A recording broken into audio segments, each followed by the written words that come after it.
Assalamualaikum warahmatullahi wabarakatuh. Bismillahirrahmanirrahim. Alhamdulillahilladzi allafa baina qulubina fa asbahna bi ni'matihi ikhwana. Allahumma salli wa sallim ala habibina sayyidina Muhammadinil Mustafa wa ala alihi wa ashabihi wa man ittaba'al huda wa ba'd. Bapak-bapak dan ibu-ibu jamaah halaqah tadabbur Al-Quran yang dimuliakan Allah, kita bersyukur kepada Allah Subhanahu wa taala di Sayyidul Ayyam bisa kembali dipertemukan setelah menunaikan salah satu kewajiban kita, yaitu salat subuh. Kita lanjutkan pagi hari ini dengan majelis Al-Quran kita, yaitu halaqah tadabbur Al-Quran, yang pada kali hari ini adalah halaqah ke-43. Biiznillah kita akan melanjutkan apa yang pernah kita tadabburi pada pertemuan sebelumnya, yaitu tentang ayat kursi dan kisah para nabi. Pada pertemuan sebelumnya Allah menegaskan dua hal penting, yaitu menafikan segala Tuhan, dan kemudian Allah mengisbat haqqiyah, uluhiyah, disebut satu-satunya zat yang berhak untuk disembah. Kemudian meskipun demikian la ikraha fiddin, tidak ada pemaksaan. Jadi barang siapa mau beriman silahkan, barang siapa tidak mau ya silahkan juga. Cuma nanti ada akibatnya yang berbeda. Maka nantinya ketika Allah katakan wa may yakfur bit-taghuti wa yu'min billah faqad istamsaka bil urwatil wuthqa, barang siapa yang mengingkari. Nah, pengingkaran itu bukan berarti pengingkaran wujudnya, tetapi pengingkaran itu minimal adalah ketidaksetujuan kita terhadap togut-togut itu. Kalau tidak bisa, kita lakukan aksi yang lebih besar, yaitu nahi mungkarnya. Maka ini nanti akan diteruskan pada ayat yang insya Allah akan kita tadabburi, contoh-contoh orang-orang yang atau contoh-contoh togut, serta contoh-contoh kezaliman yang kemarin disebut dengan wal kafiruna humuz zalimun. Bismillah, insyaallah kita akan tadabburi ayat 257 dan sampai 259. Jadi kita 3 ayat ya. A'udzu billahi minasyaitonir rajim. Bismillahirrahmanirrahim. Allahu waliyul ladzina amanu yukhrijuhum minadh dhulumati ilan nur. Walladzina kafaru awliya'uhumut taghutu yukhrijunahum minan nuri iladh dhulumat. Ulaika ashabun nari hum fiha khalidun.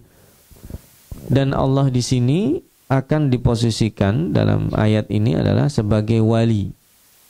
Wali kalau dalam istilah kita, wali murid, wali nikah, wali apa saja, itu adalah orang yang memiliki hak pada orang yang diwalikan.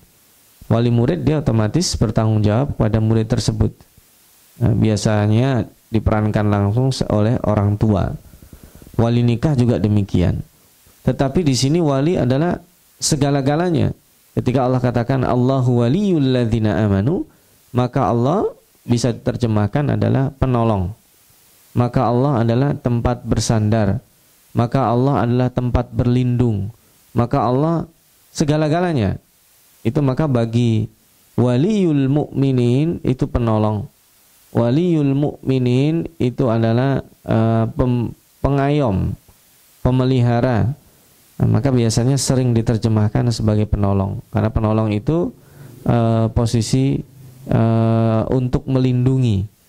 Maka yang menarik di sini fungsi wali itu nanti dijelaskan, yukhrijuhum minadh dhulumati ilan nur, yang mengeluarkan mereka dari kegelapan menuju cahaya. Ini ada dua hal yang menarik di sini. Yang pertama, az-zulumat di sini dengan plural. Zulumat di sini plural, berarti berbagai macam kegelapan. Ilan nur menuju satu cahaya saja. Allah juga tidak mengatakan, di sini dikatakan minadh-dhalam ilan nur, dari kegelapan pada cahaya. Kegelapan yang satu menuju cahaya yang satu. Atau sebaliknya, minadh-dhulumati ilal anwar misalnya.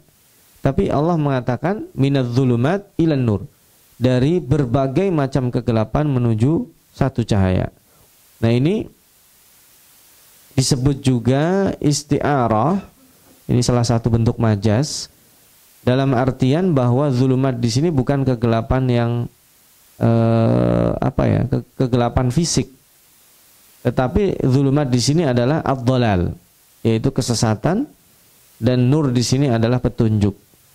Meskipun kalau seandainya kegelapan itu menuju cahaya, itu bisa diartikan fisik juga.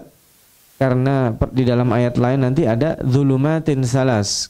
Manusia itu akan melewati 3 macam kegelapan. Kegelapan pada saat dia berada di dalam rahim ibunya.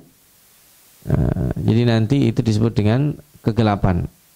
Dan kegelapan ketika dia berada di alam kubur, serta kegelapan ketika dia berada di malam hari.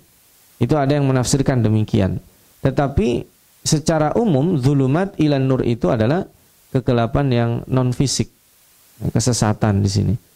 Nah, ini satu yang pertama. Yang kedua, kegelapan atau kesesatan itu jalannya banyak. Sementara cahaya itu satu. Meskipun banyak, mereka tidak bisa bersatu. Maka zulumat itu, kesesatan jalannya banyak, tetapi itu membuat perpecahan. Makanya nanti disebut sebelumnya itu toghut ya.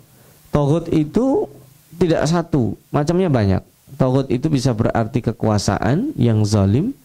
Toghut itu bisa berarti popularitas. Toghut itu bisa berarti kekayaan. Toghut itu bisa berarti perempuan yang terlalu dipuja. Toghut itu bisa berarti pengaruh sosial. Toghut itu bisa berarti pujian yang berlebihan dan sebagainya. Maka di sini zulumat itu kegelapan yang melebihi dari itu. Bisa zulumatun nafs, hawa nafsu yang terlalu diperturutkan. Zulumat itu bisa berarti kesesatan yang sesungguhnya, dia tidak mengenal Tuhan. Zulumat itu bisa berarti dia condong kepada kezaliman dan berbagai macam. Tetapi intinya zulumat itu tidak akan pernah bisa bersatu. Nah, yang menarik di sini ilan nur. Jadi Allah memakai perumpamaan, kan bisa saja misalkan yukhrijuhum minadh-dhalali ilal huda.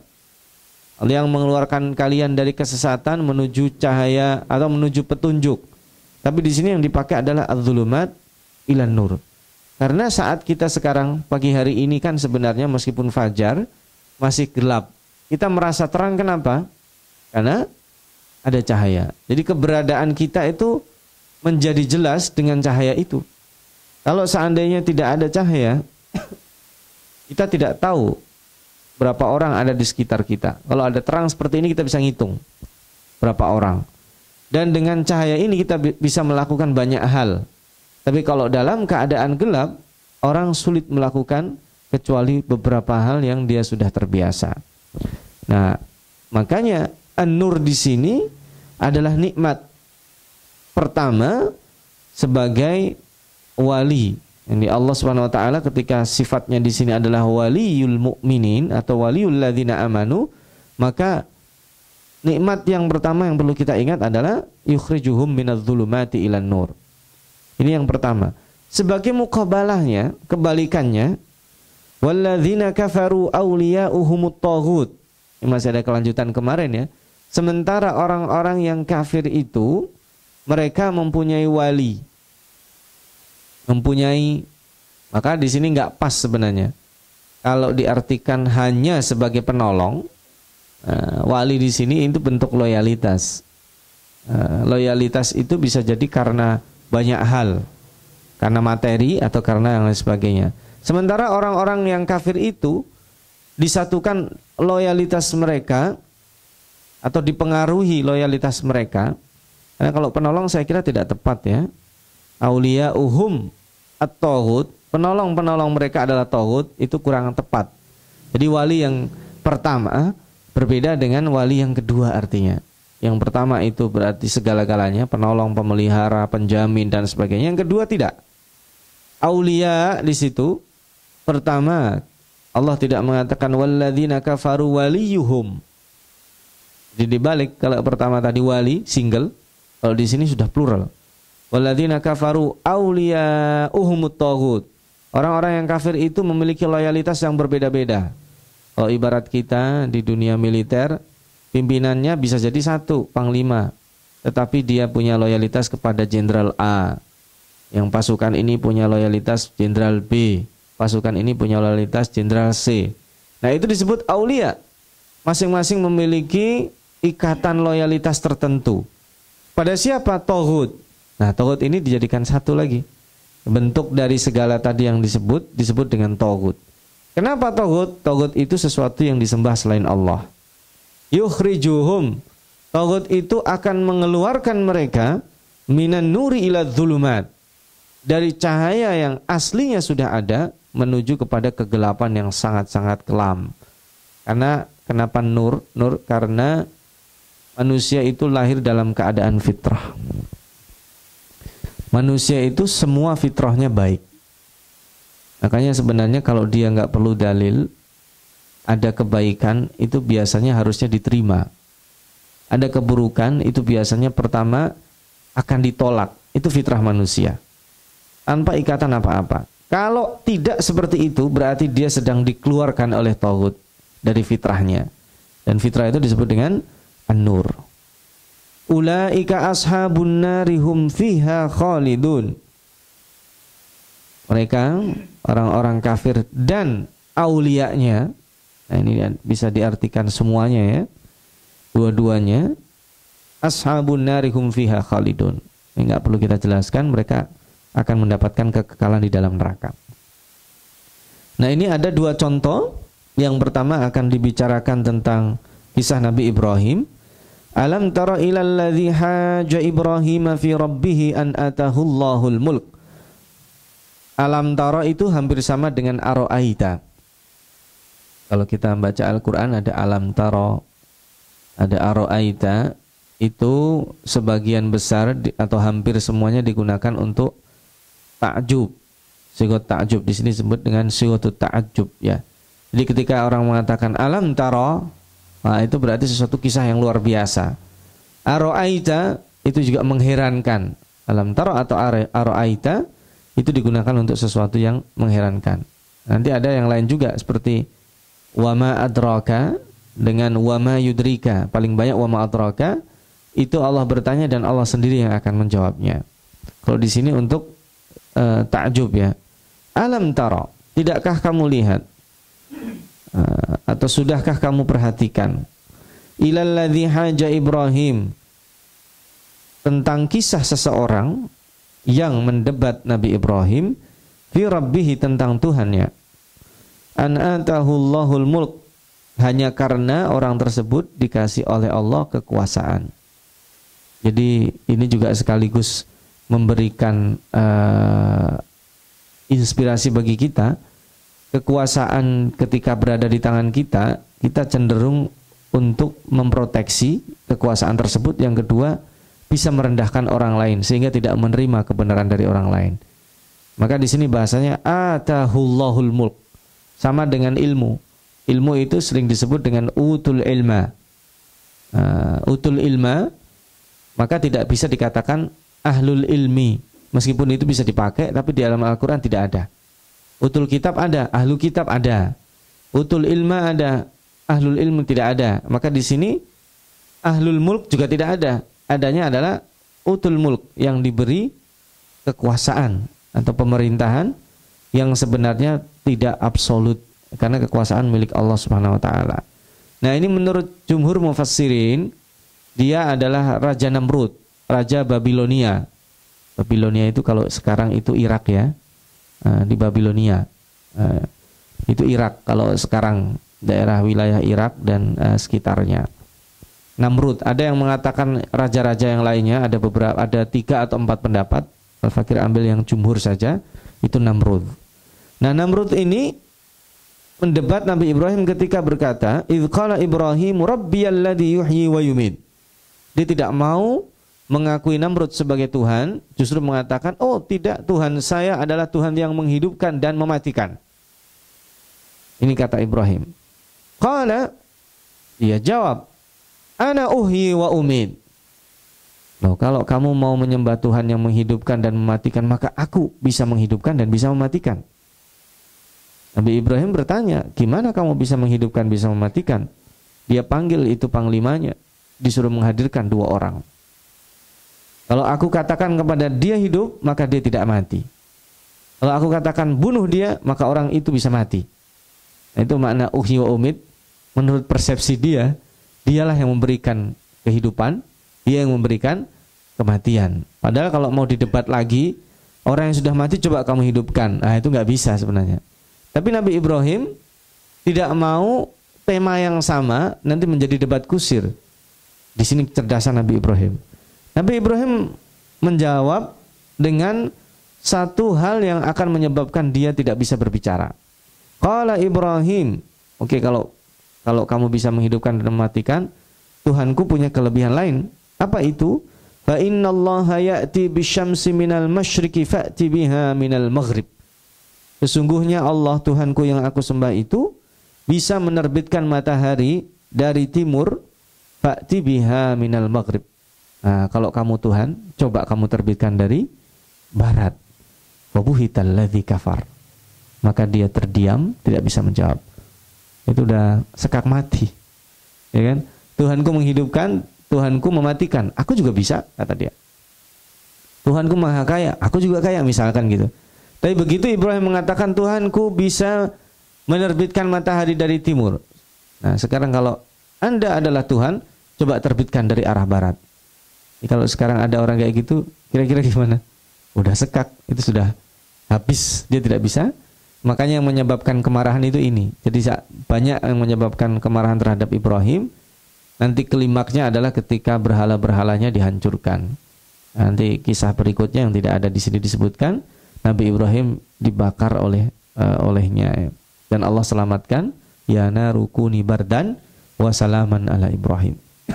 Tetapi di sini penekanannya bukan Nabi Ibrahim dia berhujjah dengan kaumnya, kan nanti di ayat lain ada dia berdialog dengan kaumnya, kalau seandainya Tuhanku bintang maka dia tidak akan tenggelam. Ternyata habis itu ada yang lebih besar, yaitu bulan.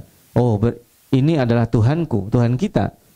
Diajak berdialog, ternyata bulan itu juga tenggelam, maka tidak mungkin menjadi Tuhan. Kemudian matahari juga tenggelam. Nah, itu dialog dengan orang-orang biasa. Jadi bisa mudah difahami seperti itu. Tapi ini berdialog dengan orang yang punya kekuasaan, punya sindrom power. Dia orang berkuasa itu, dia ingin lebih, ingin memerintah, ingin menunjuk, ingin berkuasa, maka pendekatannya berbeda. Maka di sini yang dibicarakan pertama kali itu langsung yang berkaitan dengan jantung kehidupan, itu hidup dan mati. Tuhanku yang menghidupkan dan mematikan. Itu harusnya sudah tidak bisa dilawan. Kalau orang normal, oh saya nggak bisa ngidupin, nggak bisa mematikan. Padahal makna menghidupkan dan mematikan itu adalah bukan seperti yang difahami oleh Namrud tadi itu. Nah, maka ketika dia tidak bisa menjawab, fabuhita, fabahat ya artinya itu, fabuhita di sini dengan sigat fu'ila atau mabni majhul, fabuhita alladzi kafar, maka bahasa kita pun terdiam. Kalau ada orang diam itu lain. Si A diam, bisa jadi diamnya ngantuk, bisa jadi diam memang karena dia tidak ingin bicara, itu diam. Tapi kalau dia terdiam seketika, bahasa terdiam itu terjemahan dari fabuhita, bukan fasakata. Kalau fasakata ya dia diam, tidak bergerak, yang itu pilihan. Tapi fabuhita itu dia betul-betul terdiam. Terdiam dalam artian memang nggak bisa menjawab apa-apa, udah mati di situ. Fabuhital ladzi kafar, wallahu la yahdil qaumadz zalimin. Jadi ini judulnya kezaliman ya. Kita masih nyambung terus dengan kemarin, wal kafiruna humuz zalimun, wallahu la yahdil qaumadz zalimin. Ini yang pertama. Jadi taghut bisa berarti mempengaruhi hal seperti ini. Kekuasaan juga bisa jadi taghut. Yang berikutnya, alam taro dilanjutkan, au kalladzi, atau tidakkah kamu memperhatikan, marra ala qaryatin wa hiya khawiyatun ala urushiha, qala anna yuhyi hadhihi Allahu ba'da mautiha. Ini jumhur ulama juga mengatakan orang yang disebut di sini adalah Uzair. dan qaryah yang disebut satu desa yang ada di Baitul Maqdis. Jadi ceritanya ketika pasca kejayaan Nabi Sulaiman yang memimpin Bani Israel beberapa tahun, beberapa puluh tahun, kemudian setelah wafatnya Nabi Sulaiman, Bani Israel dan kerajaannya itu dihancurkan oleh Raja Bukhtanasar. Ini juga raja lain dari Babilonia ya. Jadi ada dua raja Babilonia yang kejam. Yang pertama itu Namrud tadi itu ya. Yang kedua adalah Bukhtanasar. Itu kisahnya saya kira juga bisa dibaca bukan hanya di dalam Al-Quran, di dalam perjanjian lama dan perjanjian baru itu ada. Terkenal Raja Bukhtanasar itu yang menghancurkan Bani Israel. Saking hancurnya dibahasakan di sini ala qaryatin wa hiya khawiyatun ala urushiha. Jadi atap rumah itu sampai di bawah. Kalau ibarat kita genting-genting itu berserakan di bawah. Di atas genting itu nanti ada rak-rak buku, ada meja, mebel bahasa kita. Jadi biasanya kan kalau rumah itu hancur, yang paling atas itu gentingnya. Tetapi ini tidak. Khawiyatun ala urushiha. Itu saking dahsyatnya kerusakan, gentingnya atau atap rumah itu di bawah, baru di atasnya itu reruntuhan-reruntuhan dinding. Jadi memang rata betul. Itu saking dahsyatnya kekejaman Raja Bukhtanasar. Dan dia masuk di rumah itu ke tempat desa tersebut. Ini berbeda pendapat juga ya. Ada yang mengatakan Nabi Khidir, tapi jumhur ulama mengatakan ini Uzair. Qala anna yuhyi hadhillahu ba'da mautiha. Uzair itu bertanya, bagaimana Allah bisa menghidupkan desa yang sudah mati ini? Kemudian dia duduk istirahat sebentar dengan himarnya dan dia makan. Makanan yang disebut di situ yang paling terkenal ada dua, yaitu inab dan tin. Dia makannya inab itu anggur, tin itu adalah buah tin. Dan minumannya adalah jus buah. Nah, jus jenisnya tidak diketahui. Ini riwayat yang paling terkenal. Jadi makanannya di sini makan buah-buahan. Nah, pada saat dia makan itu, habis berjalan, ngantuk dia. Dan ditidurkan Allah. Tidak tanggung-tanggung. Fa'amatahullahu mi'ata amin. Tidurnya 100 tahun, bayangkan. Tidak tanggung-tanggung ini tidur 100 tahun. Ya, Nabi Uzair ini tidur 100 tahun. Dan setelah 100 tahun, thumma ba'athah. Kemudian dia dibangkitkan. Makanya dibangkitkan itu al-bi'thah juga. Dibangkitkan dari tidurnya itu, dibangunkan. Ketika bangun dia ditanya, qala kam labith? Kira-kira kamu tidur berapa lama? Qala labithtu yauman au ba'da yaum. Aku tidur seharian atau setengah hari. Karena saking capeknya berjalan, seseorang mungkin merasa kayaknya agak pegel-pegel nih badan, kayak tidur sehari atau setengah hari. Tapi dijawab, qala bal labithta mi'ata amin. Tidak, kamu tidur itu sudah setahun. Mana buktinya? Fandur ila ta'amika wa syarabika lam yatasannah. Pertama, kamu perhatikan yang ada di sebelah kanan dan kirimu, minumanmu tidak berubah. Masya Allah, itu ada jus sudah 100 tahun masih bisa diminum, tidak hilang. Kemudian ada inab dan tin sudah 100 tahun masih bisa dimakan. Nah, itu tanda pertama. Yang kedua, wandur ilal idhami kaifa, sebelumnya ya, wandur ila himarika walinaj'alaka ayatan linnas. Ada dua sekaligus. Yang pertama, coba kamu lihat kepada himar kamu, keledai. Oh, keledainya mana? Nggak ada, tinggal tulang. Walinaj'alaka ayatan linnas. Nah, makanya lalu tulang-tulang itu kalau betul keledaiku gimana? Allah jawab, wandur ilal idhami kaifa nunsizuha thumma naksuha lahma. Ini bisa jadi menunjukkan proses hari kebangkitan nanti. Jadi tulang-tulang yang berserakan itu disatukan Allah. Itu makna nunsizuha, kemudian diangkat berdiri dan naksuha dibungkus oleh Allah dengan lahma. Itu beda dengan penciptaan kita. Kalau penciptaan kita itu dari nutfah, nanti menjadi segumpal darah dan daging, baru kemudian datang tulang. Nah, setelah tulang itu yang terakhir daging yang luar. Nah, ini berbeda dengan penciptaan asal. Ini sudah, kalau bahasa kita sudah rekonstruksi, sudah bangunan ulang. Maka jauh lebih mudah bagi Allah. Harusnya yang paling sulit itu adalah mencipta pertama kali, mencipta manusia pertama kali. Nah, kalau kita sudah pernah diciptakan Allah, kemudian rusak, itu gampang. Karena bagi seorang insinyur yang sulit itu pertama kali. Apalagi Allah, di sini maha yang luar biasa.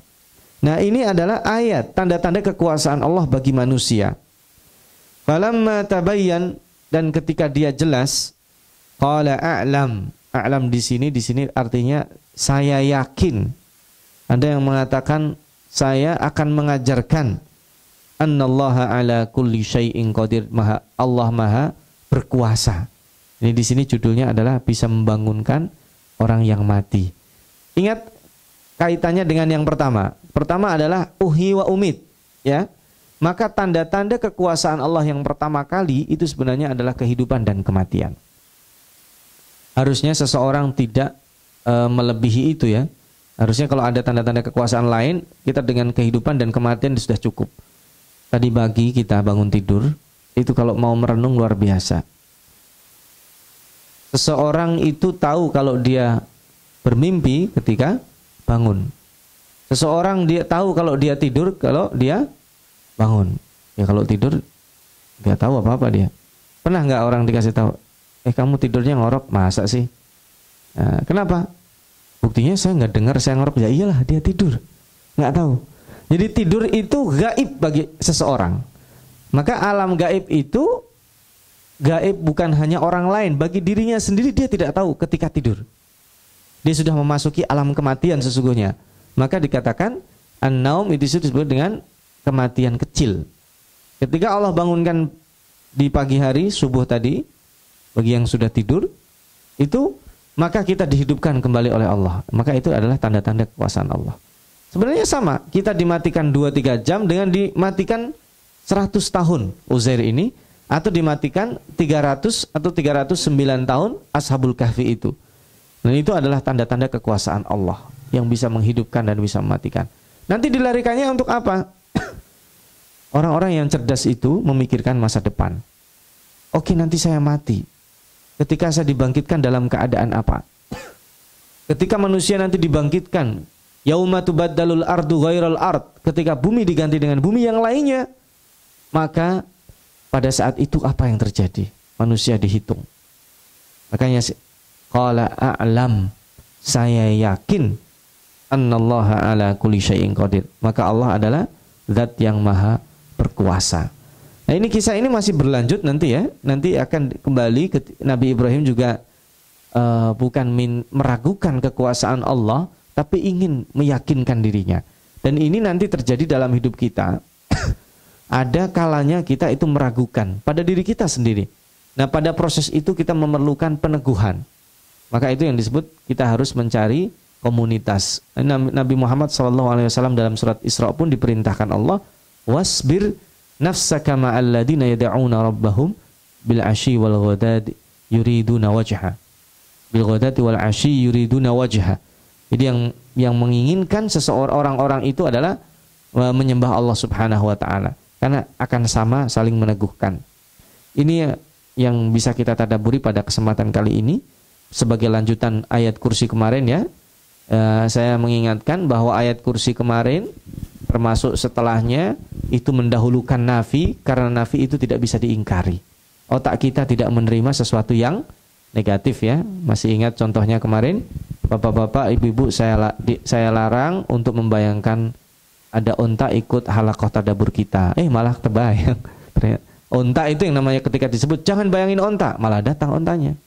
Harusnya kalau jangan bayangin onta, bayangin gajah, bayangin yang lainnya, otomatis ontanya pergi.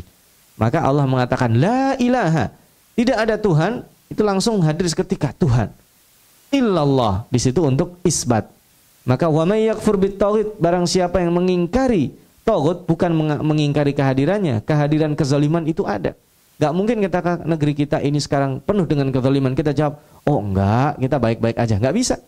Maka wa may yakfur bit taghut, itu taghut yang ada harus kita ingkari minimal dengan hati dan maksimal kita usahakan dengan nahi mungkar. Nah ini contoh-contohnya setelah disebutkan penolong kita adalah Allah. Siapa Allah? Ini dipraktekkan oleh Nabi Ibrahim. Allah adalah yang menghidupkan dan mematikan. Maka jangan pernah kita cemas karena nahi mungkar dan amar ma'ruf kita akan berakibat kepada kematian. Itu pesan implisitnya dengan ayat ini adalah kehidupan dan kematian itu yang memberikan Allah. Tiba-tiba ada terjadi kecelakaan besar-besaran pesawat udara, kemudian saya nggak mau naik pesawat udara dulu. Nggak bisa. Yang memberikan kehidupan dan kematian adalah Allah. Tiba-tiba terjadi kecelakaan misalnya karena satu hal, yang lain sebagainya, kemudian kita cemas, yang memberikan hidup dan mati adalah Allah. Nah ini tema besar kita pada kesempatan kali ini. Baik hidup dan mati itu karena rezim yang zalim. Orang masih ingat kisahnya Nabi Musa kan sampai disembunyikan anaknya, tetap mati juga. Ataupun kehidupan dalam artian normal. Orang itu akan mati dimakan usia dengan tua, lemah, atau dengan penyakit, kemudian mati. Itu semua sama saja judulnya, yang memberikan hidup dan kematian adalah Allah Subhanahu wa ta'ala. Itu mungkin yang bisa Al-Fakir tadabburi pada kesempatan kali ini. Nanti mudah-mudahan beberapa menit jika masih ada yang ingin menambahkan dialog atau bertanya, saya persilahkan. Sementara itu dulu. Jazakumullahu khairan. Wassalamualaikum warahmatullahi wabarakatuh.